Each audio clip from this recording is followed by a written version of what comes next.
Son las 7 de la mañana. De la noche al día, Estíbaliz Pérez.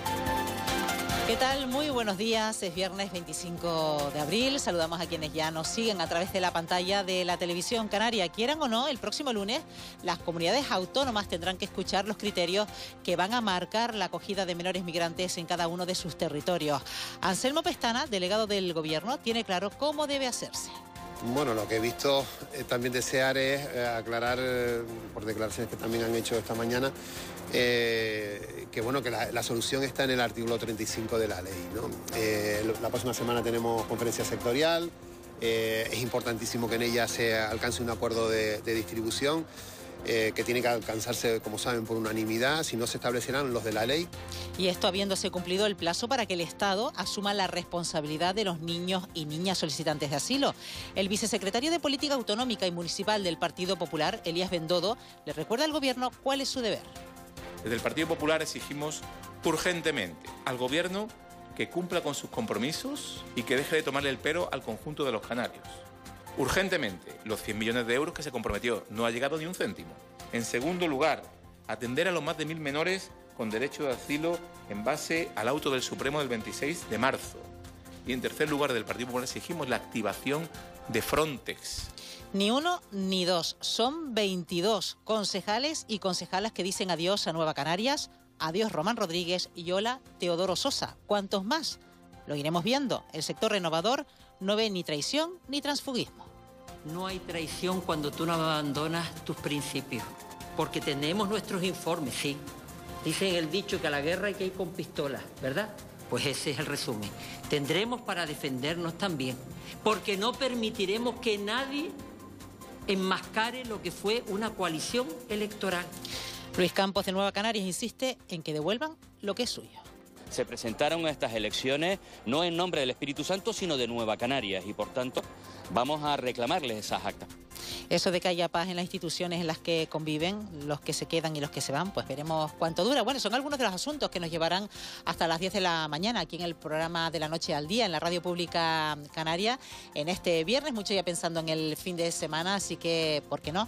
Nos cuentan lo que van a hacer este fin de semana, cómo se presenta el día, que nos manden aquellas fotos, imágenes, vídeos, audios, cualquier mensaje escrito de lo que está viendo y lo que ocurre a su alrededor. Nosotros, como siempre, haremos de portavoces también de esas inquietudes y problemas, de aquello que le inquieta aquí en la Radio Pública Canaria a través de ese número de WhatsApp, el 616-486-754. Un programa que hacemos de la mano de Eva García en la coordinación, Elena Barrios en la producción, Juanjo Álvarez y Rubén Rodríguez en la realización. Así continuamos en De la Noche al Día.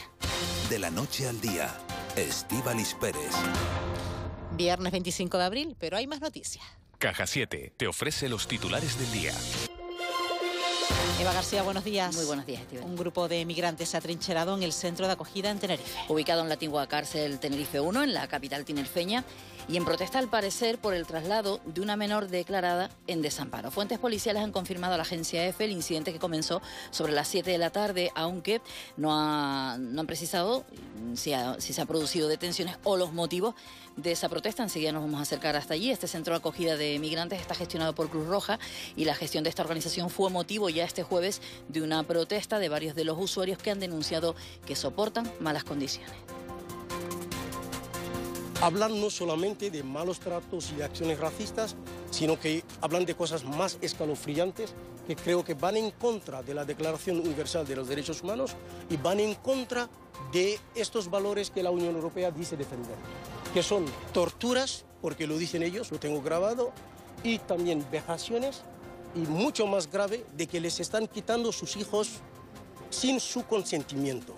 El Gobierno inicia una intervención quirúrgica con las empresas canarias que se verán afectadas por los aranceles. Así lo ha informado el vicepresidente y consejero de Economía del Gobierno canario, Manuel Domínguez, tras reunirse con empresarios de las islas para analizar el impacto de los aranceles impuestos por los Estados Unidos a las empresas exportadoras de esta comunidad autónoma. Domínguez ha incidido también en el papel fundamental de Proesca, la Sociedad Canaria de Fomento Económico, para ayudar a las empresas canarias a buscar otros mercados.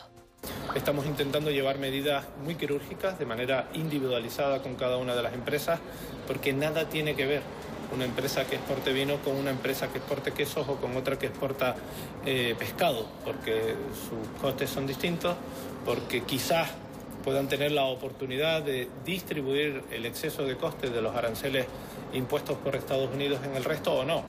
79.000 personas no acuden cada día en las islas a su puesto de trabajo. Lo que suponen pérdidas económicas de 2.190 millones de euros para las empresas del archipiélago.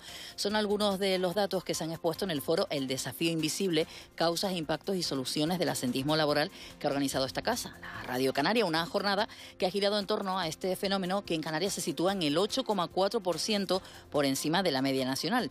Inocencio González, secretario general de Comisiones Obreras en las islas, considera que es vital un buen clima laboral para reducir el número de bajas. Además, ha pedido valentía a quienes insinúan que los trabajadores de las islas son quienes piden a los médicos que se les apruebe una baja. Si lo que se quiere trasladar es que los trabajadores aquí y trabajadoras en Canarias no son buenos trabajadores, se dice. No creo que sea esa la idea. Si lo que se quiere decir es que un facultativo o los facultativos dan baja a petición del trabajador, que se diga. Canarias sufre riesgo de apagón energético. La Consejería de Transición Ecológica y Energía del Gobierno de Canarias alerta del riesgo de cero eléctrico que sufre Canarias, y el consejero del área, Mariano Hernández Zapata, ha pasado por los micrófonos de esta casa por el programa Canarias al cierre y ha señalado el déficit energético que presentan en concreto Fuerteventura, Gran Canaria y Tenerife, de un total de 250 megavatios, además de la presencia de máquinas muy anticuadas en la infraestructura eléctrica del archipiélago. Para evitar los apagones y cubrir la escasez energética de las islas, el gobierno autonómico ha presentado varios proyectos. Ahora mismo contamos con esos 250 megavatios de déficit en esas 3 islas, y al mismo tiempo contamos en el resto de islas con maquinaria, grupos de generación eléctrica muy antiguos. Tenerife y Gran Canaria, evidentemente, pues un riesgo superior por el número de población que hay. En Tenerife cubrir casi el 90% del déficit. Fuerteventura estamos cubriendo casi el 60% de ese déficit. Gran Canaria es la isla que esperamos poder llegar a casi la totalidad. La siniestralidad se ha disparado en las carreteras canarias. La Dirección General de Tráfico ha confirmado que sí, que han aumentado el número, sobre todo, de muertes entre motoristas y peatones. El director general en Santa Cruz de Tenerife, Pablo González, se ha referido también a los casos de conducción temeraria que hemos visto en los últimos días, como lo ocurrido en la autopista del norte, en la TF5, provocado por un vehículo de alta gama de color blanco tras realizar, recordemos, varios adelantamientos imprudentes. El conductor podría ser condenado, asegurado, a penas de prisión de entre 6 meses y 2 años si se constata que manifestaba un desprecio a la vida de los otros conductores. Esas penas podrían oscilar entre los 2 y los 5 años. Podrá ser condenado a penas de prisión de entre 6 meses y 2 años y privación del derecho de conducir vehículos a motor, en este caso entre 1 y 2 años. Últimamente, con el auge de las redes sociales, pues estas conductas tienen más repercusión, más difusión. Más de 60.000 personas han pasado ya por la capilla ardiente del Papa Francisco. Hasta ahora continúan las colas a las puertas del Vaticano, también en el interior, bajo un amplio dispositivo de seguridad. El pueblo sigue dando el último adiós al Papa Francisco en la Basílica de San Pedro. En España no hay un marco jurídico específico para decretar el luto, lo puede establecer el gobierno central, autonómico o local. En este caso, del pontífice lo ha decretado tanto el gobierno estatal como la mayoría de las comunidades autónomas. Lucía Suárez es vicepresidenta de la Asociación Española de Protocolo. Comunidades autónomas que no lo hacen, no es obligatorio, pero eso no quiere decir que no todas se unan al luto central. Pueden hacer actos institucionales que no conlleven luego una celebración de tipo festival, tipo musical. Estar tranquilo es sentirte seguro, y con Caja 7 ahora es más fácil que nunca. Con nuestro plan Disfruta Seguro podrás agrupar tus diferentes pólizas en una única tarifa con bonificaciones y ventajas exclusivas. Descubre cómo proteger con nosotros tu coche, hogar, vida y mucho más en cajasiete.com/seguros. Caja 7, comprometidos con nuestra gente. Sintonía de deportes, por delante un fin de semana cargadito de mucho deporte. Joaquín González, buenos días. Hola, buenos días, Estíbaliz. Y es que tenemos varios platos fuertes: fútbol, baloncesto, voleibol, motor.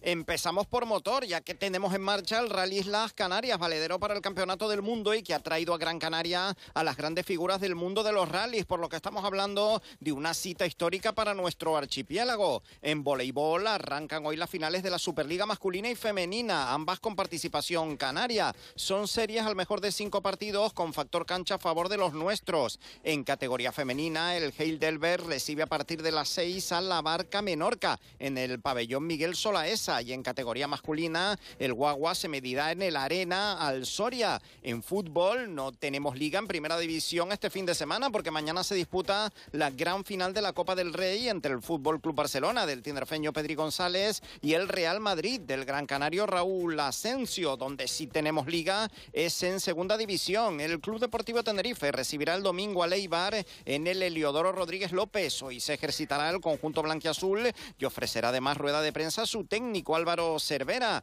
Y en baloncesto, nuestros dos representantes en la Liga ACB juegan mañana. El Dreamland Gran Canaria visitando al Casa de Zaragoza y en la Laguna Tenerife recibiendo al Leima Coruña. La mejor alimentación natural para tu perro y tu gato te ofrece este espacio. Y con la mirada puesta en el fin de semana, muchos de ustedes quieren saber con qué tiempo se van a encontrar. Empezando por esta jornada de viernes, saludamos a la jefa de meteorología de Radio Televisión Canaria, Vicky Palma. ¿Qué tal? Buenos días. Buenos días, Estíbali. Por lo pronto en esta jornada, la de viernes, nos vamos a encontrar con algo de nubes, pero también con nuestros ratitos de sol. Sí, este viernes vamos a tener pues un día parecido a jornadas anteriores. Nos despertamos ahora, va amaneciendo con el cielo nuboso en la vertiente norte y este en las islas de mayor relieve. Se ven también algunas nubes por el sur de La Gomera. Hay nubes en Lanzarote y en Fuerteventura. Muchas de estas, en estas dos islas y en La Graciosa, van a dar paso al sol a lo largo de las próximas horas. La cara norte de las islas de mayor relieve, las nubes van a acompañarnos en mayor o menor medida todo el día hoy, en principio sin grandes consecuencias. Sé que tú te encontraste esta mañana pues alguna que otra gotas por el norte de Tenerife, pero bueno, la probabilidad de precipitaciones prácticamente desaparecerá en cuanto amanezca y caliente un poquito los rayos del sol. Las temperaturas van a ser agradables. Algunas máximas en zonas de costa, pues superando con creces los 25 grados. Hoy vuelve a soplar el alisio de forma moderada. Se va a intensificar a lo largo de esta tarde-noche. Y bueno, en el mar hay que tener un poco de precaución porque al aumentar el viento también aumentará el oleaje. Y hoy nos podemos encontrar olas entre 1 metro y los 2 metros de altura aproximadamente. El fin de semana pues se presenta con un tiempo en general tranquilo. Mañana nos despertaremos como hoy, con el cielo nuboso en la cara norte, en las islas de mayor relieve, en el entorno de Lanzarote y de Fuerteventura. Muchas nubes desaparecerán, salvo en el norte de las islas, donde sí que nos van a acompañar en mayor o menor medida todo el día, sin consecuencias. Las nubes mañana, la mayor parte de ellas se situarán por debajo de los 1.000 metros de altitud. Es posible que a primera hora estén en torno a unos 1.200, después la cota de nubosidad bajará y nos quedará también las zonas altas del norte con el cielo despejado, tiempo soleado por el sur, temperaturas en ascenso, especialmente en medianías y zonas altas, y viento alisio moderado, y el domingo pues será la jornada de tiempo más soleado. Se verán algunas nubes por la mañana y al final del día. En horas de mediodía también llegaremos a ver el sol en zonas del norte de las islas de mayor relieve. No esperamos ningún tipo de precipitación. No descartamos la presencia de una ligera calima, muy ligera. No va a ser perceptible a simple vista y se notará pues un poco más de calor, un ascenso de temperaturas en todas las islas, pero sobre todo notaremos un poquito más de calor a mediodía y en las primeras horas de la tarde en medianías y zonas altas. Seguirá soplando el alisio y el fin de semana pues hay que tener un poco de precaución en el mar porque bueno, tendremos oleaje superando el 1,5 metros de altura en todas las costas abiertas al norte, por el oeste de Lanzarote, de Fuerteventura, de La Palma y del Hierro, y también habrá momentos con oleaje similar, incluso un poquito mayor por viento, en las costas del sureste por influencia del alisio. Bueno, y no paran de llegarnos imágenes del rally de la isla de Gran Canaria, Vicky. Ya de paso nos cuentas cómo va a estar el tiempo este fin de semana para los que quieran asistir de espectadores. Bueno, yo llevaría alguna prenda de abrigo, sobre todo pues por la mañana, en las últimas horas de la tarde, en los tramos que sean en medianías y zonas altas, porque bueno, seguimos estando en abril y ayer, por ejemplo, había algunas zonas a partir de unos 1.200, 1.300 metros con 11 grados y eso para nosotros es fresco y con la nubosidad baja metida, pero vamos, va a ser un fin de semana bastante tranquilo. Ya ayer en las primeras pruebas que se hicieron lucía el sol y hay que arrastrar el abrigo, eso sí, porque durante el día no lo necesitaremos, pero sí que al principio de la jornada y al final del día sí será necesario todo lo que son medianías y zonas altas. Y el que lleve bien el frío, pues en la costa no lo necesitará porque, por ejemplo, a esta hora pues las temperaturas son relativamente llevaderas en zonas de costa y los termómetros en costas de Gran Canaria van de los 17 a los 19 grados, para que te hagas una idea. En la costa ya las temperaturas pues son bastante primaverales. Pues gracias, Vicky, buen fin de semana. Igualmente, buenos días. Nuestras recetas Ounat os van a encantar. A peludos y felinos porque están buenísimas. Y a ti, porque cuidamos de todos sus ingredientes. Naturales, de proximidad y con carnes frescas. ¿Te cuesta creerlo? Lee nuestra composición y verás que en Ounat, cuando decimos que somos naturales, lo decimos de verdad. Ounat, alimentación de verdad para perros y gatos. De la noche al día, Estíbaliz Pérez. Y nos acercamos a la sala del 112 para ver cómo ha transcurrido la noche. También ya estas primeras horas de esta mañana de viernes saludamos a su portavoz, a Lourdes Jorge. Lourdes, ¿qué tal? Buenos días. Hola, buenos días. Pues tenemos que informar que el incidente más destacado de las últimas horas se produjo anoche en la isla de Tenerife y se trata de una colisión entre dos vehículos con el conductor de uno de ellos quedó atrapado. Los bomberos de Tenerife liberaron al conductor y el personal del Servicio de Urgencias Canario atendió a 4 personas, todas ellas con lesiones de carácter moderado, que posteriormente trasladó a distintos centros sanitarios. Al lugar se desplazaron también efectivos de la policía local que se hicieron cargo del atestado correspondiente. Pues Lourdes, gracias. Buenos días.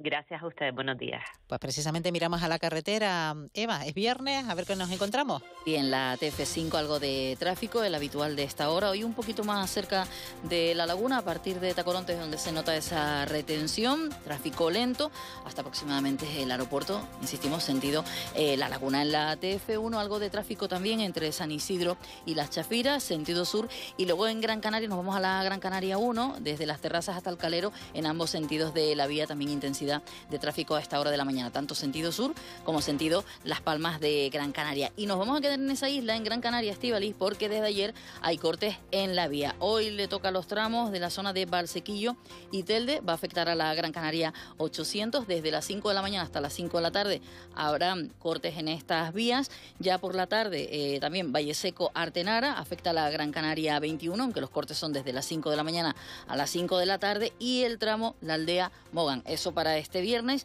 Ya mañana sábado será en la zona de Moya, Galdar, Arucas y Firgas, y también mañana sábado en Las Palmas de Gran Canaria, en la ciudad, ese tramo espectáculo. Así que en cualquier caso, los que quieran disfrutar del rally y los que no, que tengan precaución y atención a las indicaciones que hacen desde el rally para saber qué carreteras utilizar en estos días. Pues le damos información de carretera, la información del tiempo para todos aquellos aficionados al rally Islas Canarias que van a disfrutar de este fin de semana de espectáculo. Vamos a conocer cómo viene también la agenda del día, que marcan esas claves. Eugenio González, buenos días. Hola, Estíbaliz, buenos días de nuevo. Bueno, muy pendientes de la situación de los migrantes de un centro de acogida de la isla de Tenerife. Ayer ya vivíamos quizás una cierta protesta a las puertas de ese centro, ¿no? Sí, como bien dices, contextualizando, ayer ya personas que están en ese centro, que es ubicado en la antigua cárcel de Santa Cruz de Tenerife, criticaban, censuraban, denunciaban malos tratos, insultos vejatorios, y que incluso decían, les quitaban a sus hijos en un centro de acogida, en este en concreto, y acusaban a Cruz Roja de no ayudarles. Cruz Roja lo niega absolutamente todo. Bueno, lo cierto es que el capítulo siguiente es que se han atrincherado en este centro un grupo de migrantes. Estaremos allí en un ratito en directo con nuestro compañero C. Castro, que nos va a contar precisamente la última hora, cómo transcurrió ocurrido anoche y también cómo ha despertado este viernes. En ese centro estaremos, como digo, muy pendientes, y también todo en un día, Estíbaliz,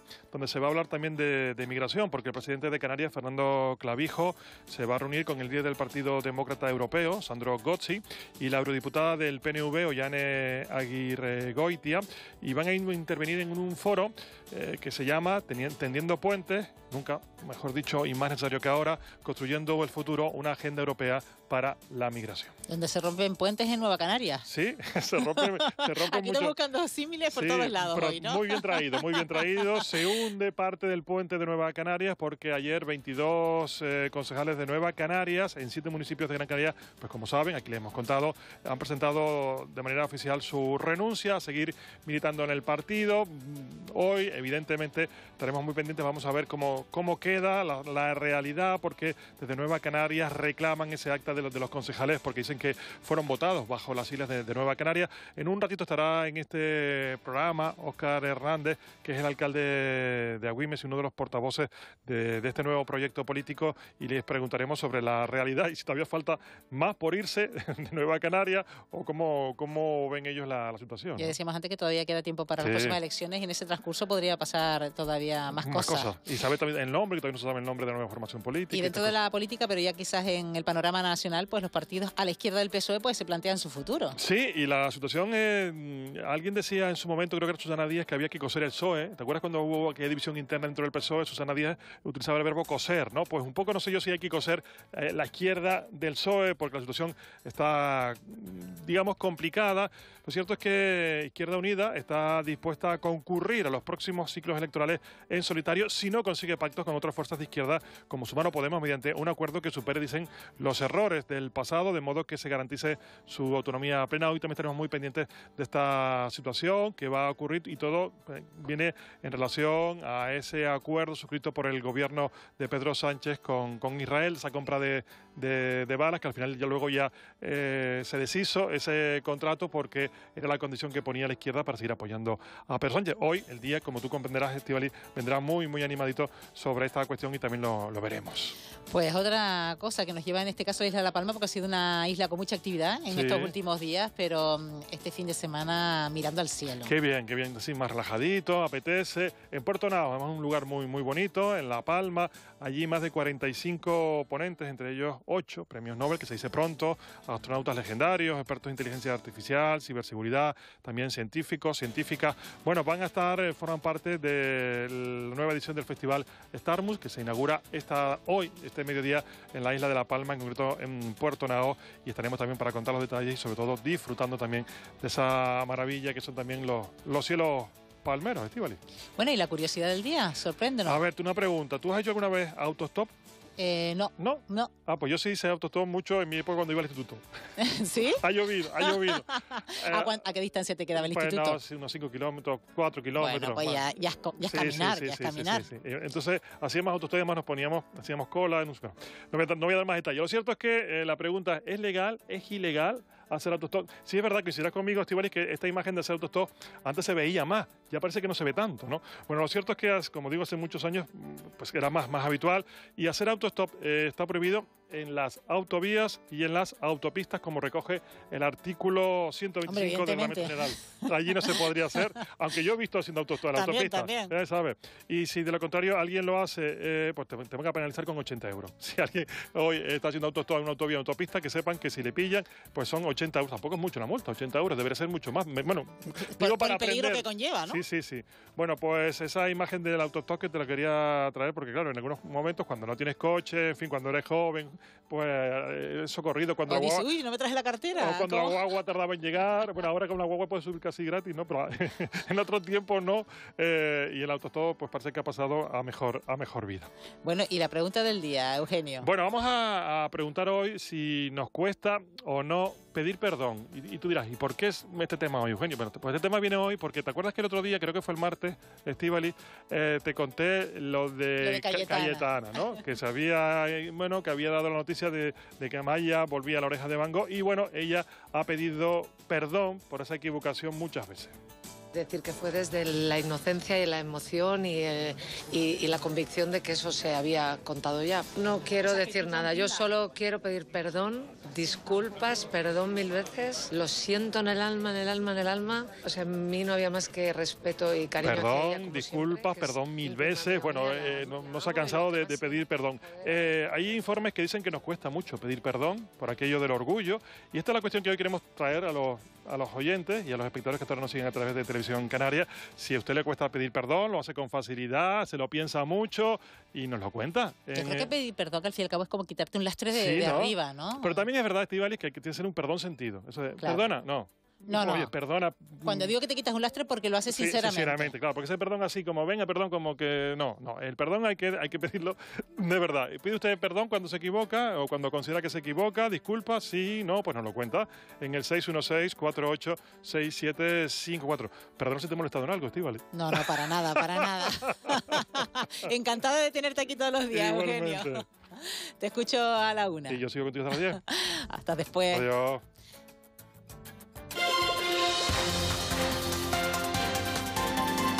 De la noche al día, Estíbaliz Pérez. Ya saben ustedes que estaban muy pendientes de esa situación que se producía anoche ayer a las puertas de la antigua cárcel Tenerife 1 en la capital tinerfeña por una protesta que se producía por parte de un grupo de migrantes que se alojan en este lugar. Vamos a ver cómo amanece este entorno en Santa Cruz de Tenerife. Hasta allí ya se ha desplazado nuestro compañero C. Castro. C, ¿qué tal? Buenos días. Buenos días, Estíbaliz. ¿Con qué imagen te has encontrado? Pues la verdad es que tranquilidad absoluta en el centro hasta ahora de la mañana. Los trabajadores no han querido hablar con nosotros, pero sí nos han dicho que ahora la situación se ha resuelto, que está todo en calma, con tranquilidad. En esta zona no hay ya agentes de policía, absolutamente no hay nadie, solamente unos trabajadores que nos decían que sí es verdad que ellos se habían enterado de todo lo que había ocurrido por la tarde, pero que ellos trabajaban hasta las 4 de la tarde y por eso no estuvieron presentes en esos momentos de tensión cuando se producía ese motín. Nos decían que por la mañana sí había habido una pequeña concentración, pero sin ir más allá.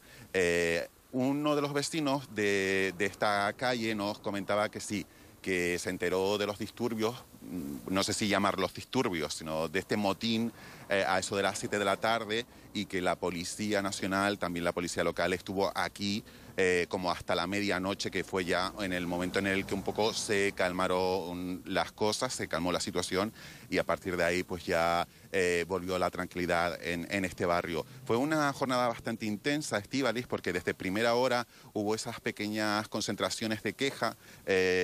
Los migrantes se quejaban de las malas condiciones de este centro que atiende, que gestiona Cruz Roja, y también incluso llegaban a hablar de la situación de los menores, de madres con bebés a los que no se los dejan ver. Ya por la tarde, una situación similar, relacionada con un menor y que no se lo dejaban ver a sus progenitores, pues saltaba la chispa y a partir de ahí se produjo este motín. Bueno, pues está la última hora que nos llega desde ese rincón, absoluta tranquilidad hasta hora de la mañana, a pesar de esa imagen que se veía en la pasada noche, después de las 7 de la tarde, que se producía esa protesta a las puertas de esa antigua cárcel Tenerife 1 en la capital tinerfeña.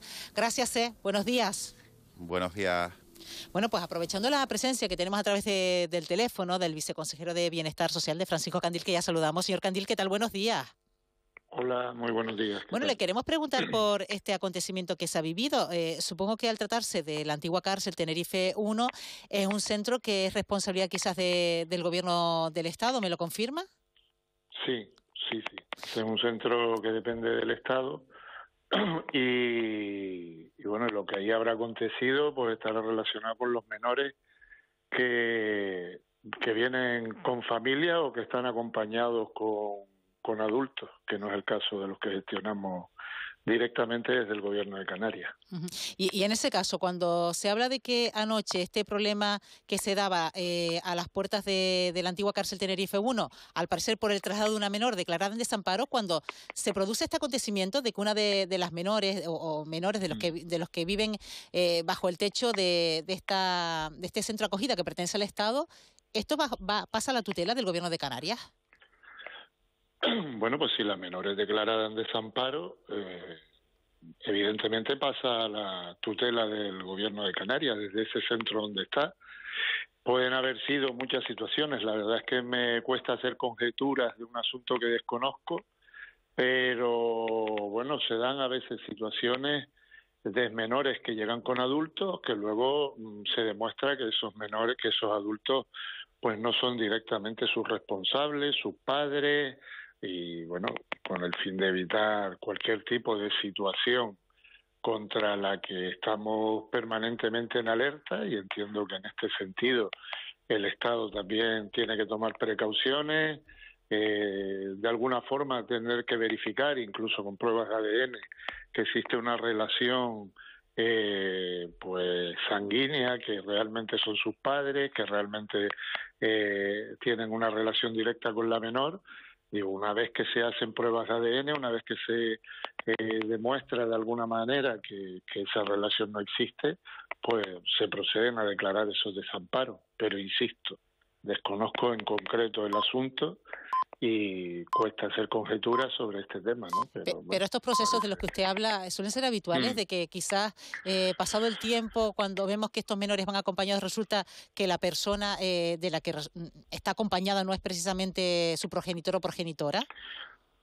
Bueno, pues se han dado situaciones, sí, claro. Ahí hay que tomar todo tipo de medidas porque estamos hablando de luchar contra situaciones de trata, de luchar contra situaciones que estamos ante una población extremadamente vulnerable, y en el caso de los menores, pues en ocasiones a lo mejor pueden estar siendo objetos de cualquier tipo de tráfico, de cualquier, en fin, como ustedes entenderán, las problemáticas que rodean a todo este asunto de la inmigración irregular, y en concreto todo lo que atañe a los menores, es tremendamente delicado. Y ahí entre todos tenemos que tomar todas las medidas que nos permitan garantizar que estamos primero protegiendo a los menores de manera adecuada y garantizando todos sus derechos, y para ello tomamos, como digo, medidas hasta el extremo. Y esto puede pasar, sí puede pasar. Bueno, ayer precisamente estas personas que habitan en este lugar se quejaban de la mala gestión de la ONG que se hace cargo de ellos. En el caso de los centros de menores, ¿se vigila, se fiscaliza cómo estas ONG llevan a cabo su tratamiento en este caso, con los menores que están bajo la tutela del Gobierno de Canarias? Nosotros tenemos control, fiscalizamos, tomamos medidas. Es verdad que no las cosas, cuando estamos hablando de la cantidad de menores que nosotros tenemos en los centros, ya hemos dicho en muchísimas ocasiones que estamos tremendamente preocupados.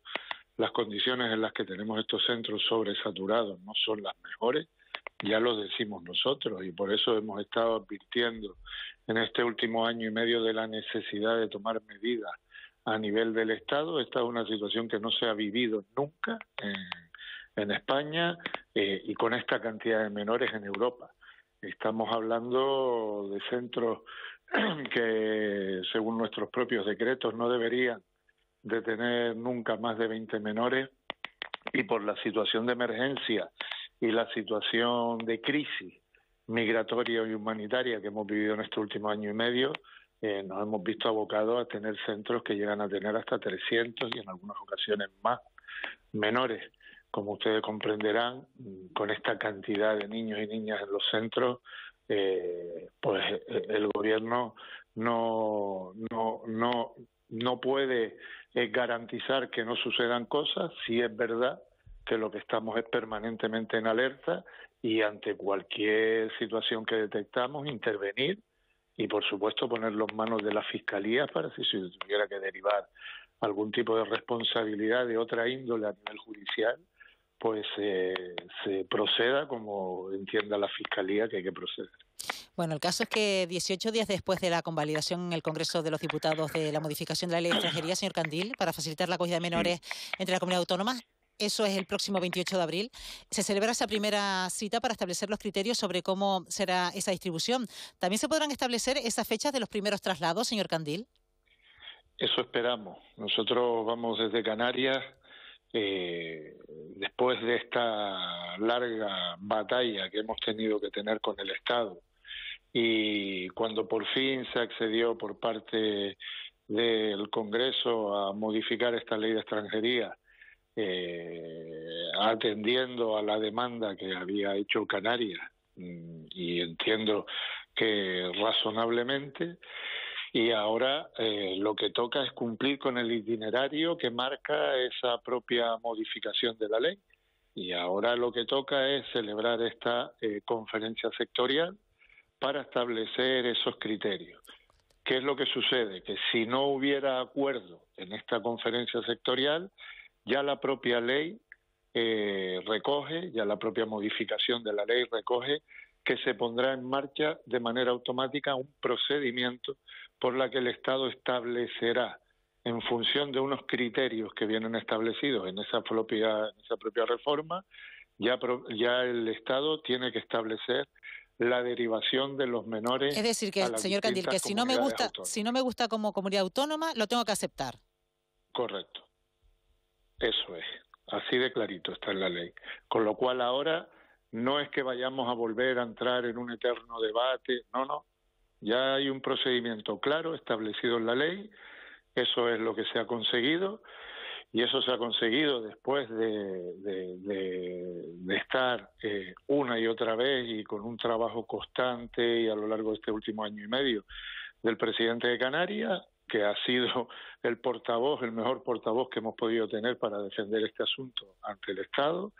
Y ahora lo que le toca al Estado es cumplir, por un lado, con la derivación de estos menores a las comunidades autónomas y, por otro lado, cumplir con la sentencia y con el auto que sacaba el Supremo hace ya un par de semanas con respecto a los menores que tienen protección internacional, que quedan claramente diferenciados del resto.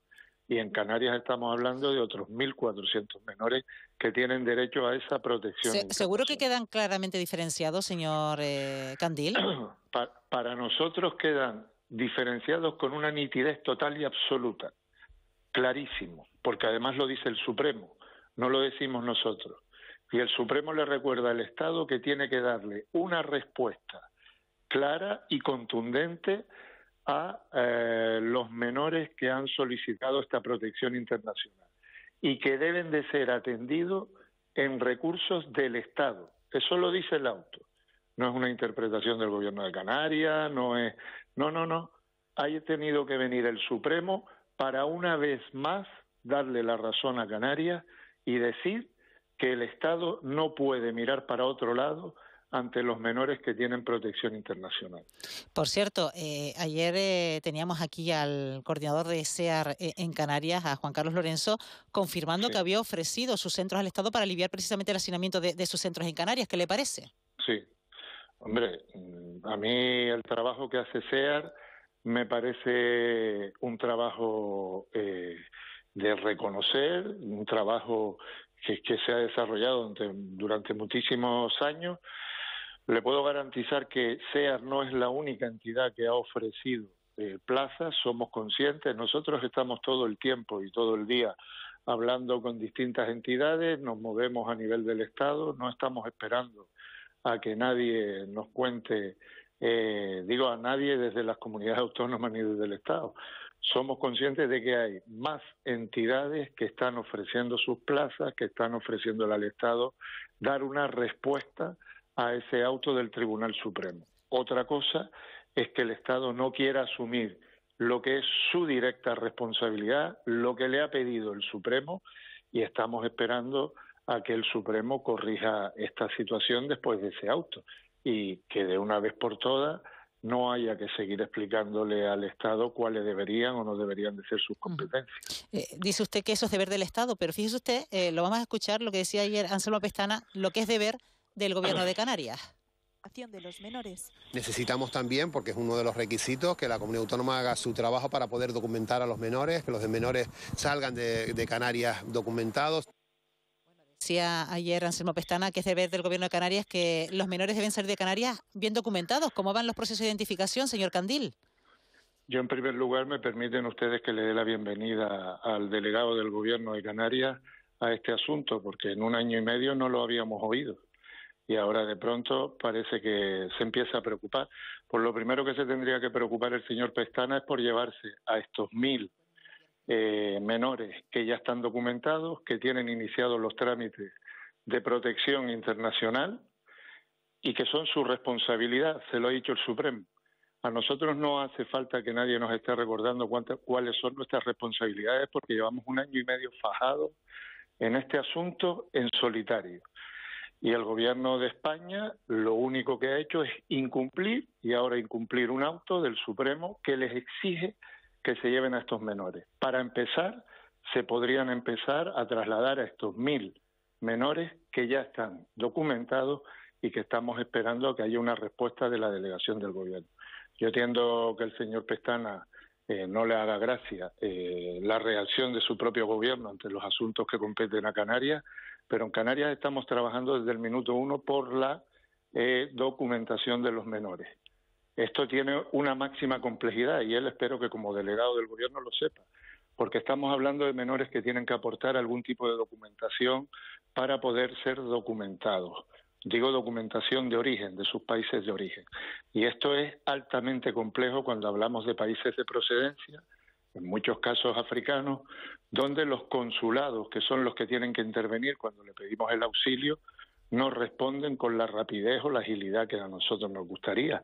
A partir de ahí existe todo un procedimiento al que tanto los centros que atienden a los menores como la Dirección General de Infancia intenta responder con la diligencia que podemos, siendo conscientes de que estamos hablando de un alto número de menores a los que hay que identificar, de los que tenemos que iniciar toda una serie de trámites.